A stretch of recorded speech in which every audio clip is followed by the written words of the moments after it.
My wife's uncle excused himself from the Thanksgiving table, claiming he needed to use the restroom, and returned exactly 7 minutes later without uttering a single word.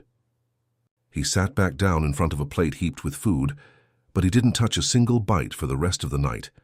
He didn't finish his wine, he didn't crack another joke, and he didn't participate in the family crosstalk. He just sat there completely frozen, wearing an expression I had seen before on men who suddenly realize the ground beneath them has turned to thin air. That was the exact moment everything changed. But to understand why Prescott Waverly went looking for my name on the internet and came back a broken man, you have to look at what happened 45 minutes earlier, when my wife stood up and announced to her entire family that I was unemployed and living entirely off her income. She didn't whisper it, nor did she pull someone aside in the kitchen to break the news gently. She announced it proudly, right over the sweet potato casserole, in front of 9 people who had spent the evening silently assessing my worth. When she finished speaking, the room didn't fall into an uncomfortable silence. Instead, they laughed. It was an open, delighted, arrogant laugh that filled the room from the corners out, leaving no doubt that they viewed me as a complete failure. I sat there holding my fork, maintaining absolute silence. My name is Harlan Voss. I am 43 years old, the son of a machinist and a school cafeteria worker from Dayton, Ohio. I built everything I have from scratch with no inheritance, no connections, and no safety net. I know what it's like to survive on ramen at dawn, because your last dollar went to a software contractor who might not even deliver. Just 3 months before that dinner in Scottsdale, Arizona, I sold my second company, a massive data infrastructure firm, for an amount so staggering that my seasoned corporate attorney went entirely silent on the phone. Before asking if I truly understood what this meant for my life, I understood completely. I also knew I hadn't told my wife the full extent of my financial reality. It was a deliberate choice, and I was about to face the consequences in the most public way possible. 4 years ago, I met Cecile Waverly at a business conference in Denver. She was brilliant, sharp, and commanded the room effortlessly during a marketing panel.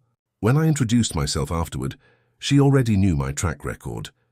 We dated long distance before I eventually sold my condo in Columbus and relocated to the Arizona desert to build a life with her.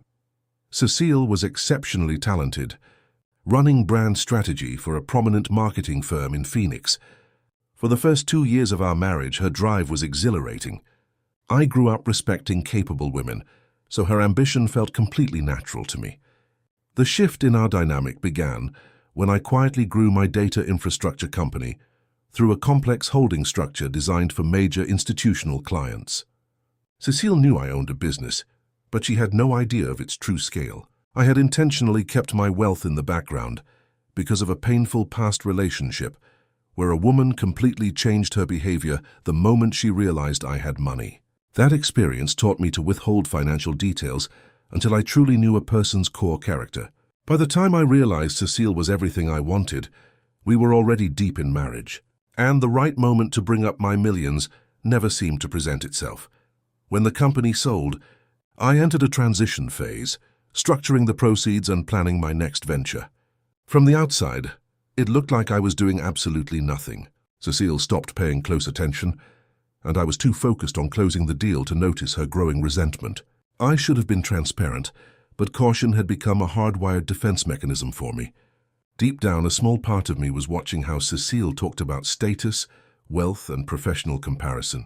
Thanksgiving at her family's luxury Spanish Mission Revival home in McCormick Ranch answered all my hidden questions. Her family was incredibly wealthy, built on mid-market commercial real estate and interior design. They were comfortable, established, and constantly taking my measure. The table was filled with her successful siblings, their spouses, and the undisputed patriarch of the family, Uncle Prescott. At 68, Prescott was a retired titan who had built and sold a massive commercial laundry empire. He was the kind of man who judged your entire worth within 30 seconds and spent the rest of his life acting on that assumption. When he first shook my hand, he demanded to know what I did for a living. I told him I was between projects and doing minor consulting in the data space. Because he didn't understand systems architecture, he immediately filed me away as an underachiever and moved on. The dinner progressed with endless bragging about real estate commissions, country clubs, and financial wins.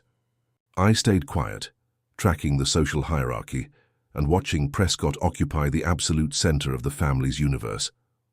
An hour into the dinner, the conversation turned toward the struggling economy and people losing their jobs. It wasn't a malicious conversation, but rather the condescending amusement of wealthy people looking at hardship from a safe distance. I watched Cecile's posture stiffen as she prepared to adapt to the room. Lightly, almost casually, she chimed in, telling the table that we were managing fine because she was covering all the bills while I tried to figure out my next move. The table went dead silent before Prescott burst into a hearty laugh. Cecile laughed right along with him, adding that my consulting work had completely dried up. I didn't get angry. Instead, I went completely cold.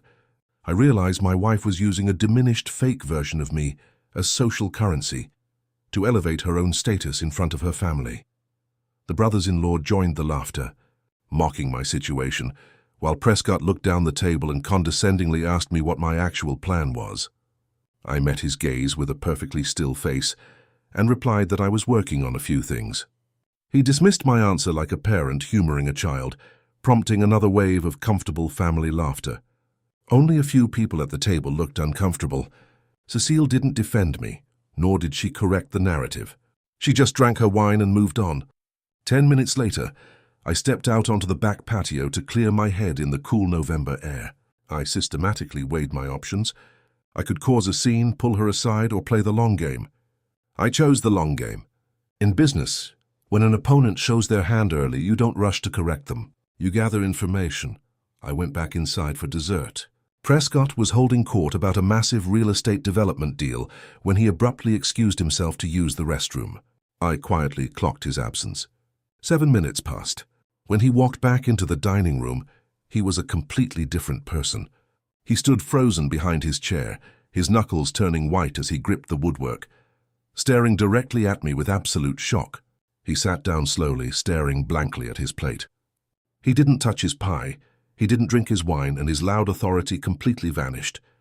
The entire energy of the room shifted as his booming presence collapsed into a stunned, defensive silence. He left the party early, offering a vague excuse about a morning meeting. When he reached me, he extended his hand with deep, calculated reverence and whispered that it was a true pleasure to meet me. On the drive home, Cecile remarked on how wonderfully the dinner had gone, completely oblivious to what had actually occurred. I kept my answers short, letting the silence fill the car. That night, I lay awake thinking about Prescott's face. I knew exactly what he had done. In those 7 minutes in the bathroom, he had typed my name into a search engine. Anyone with basic internet access could find the public records of my multi-million-dollar corporate acquisitions within minutes. Prescott had realized that the quiet man his family was mocking was actually the wealthiest and most successful person at the entire table. I also realized that my marriage was in a deeply dangerous place, not because Cecile had lied, but because she preferred the narrative of me being broken so she could play the role of the successful savior. 3 days later, my phone rang. It was Prescott. The usual arrogance was entirely stripped from his voice, replaced by a leveled, deliberate tone. He immediately apologized for his behavior at Thanksgiving, confessing that he had looked up my business profile before he even left the neighborhood. He explicitly named my data firm and my past logistics companies, his voice heavy with embarrassment. He admitted he had made an absolute fool of himself by treating me like an amateur. I told him he was simply operating on the incomplete information he was given. I didn't harbor resentment toward him because the true betrayal belonged entirely to Cecile.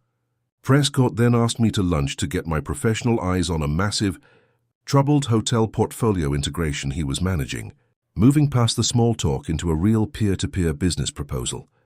We met 2 weeks later at a secluded restaurant near Camelback Mountain.